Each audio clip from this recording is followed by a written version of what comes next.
Jeg er tilbage i 1930, kom en stor depression. Så jeg skrev lige en bog, da jeg fik en vision. Det frie marked har brug for en fucking revision.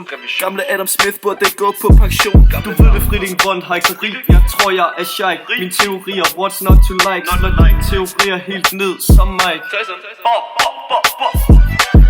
Lad mig fortælle dig om en økonomisk tankegang. Jeg tror du bør gå tilbage til din skolegang. Vi har prøvet din teori, og den virkede ikke første gang. Nu der styr på det, efter banken gik i gang.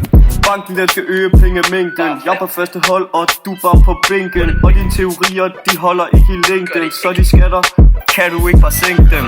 Altså du kan godt se, at samfundsøkonomien den er jo ikke selvregulerende. Vi arbejder jo ikke hen mod at bare sådan en balanceret samfund, hvor alle er i beskæftigelse. Det kan du godt se. Jeg synes jo så, at den liberale markedsøkonomi selv vil finde balance, hvis der er fuld beskæftigelse. Hvis bare markedskræfterne får lov til at fungere uden statsindgreb. Siger ADAS, det er min model. Fri prisdannelse, du kan kysse det farvel. Mine teorier, de er funktionelle.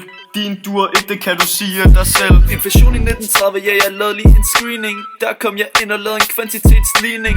Jeg kom ind, og nu er BNP i stigning. Der er mig, du kan se, der er ingen sammenligning. Fri konkurrence og fri prisdannelse. Når du snakker er BNP'en faldende. Når jeg snakker, kan du se stigning i tallene. Fuck dine løsninger, eller hvad du vil kalde dem.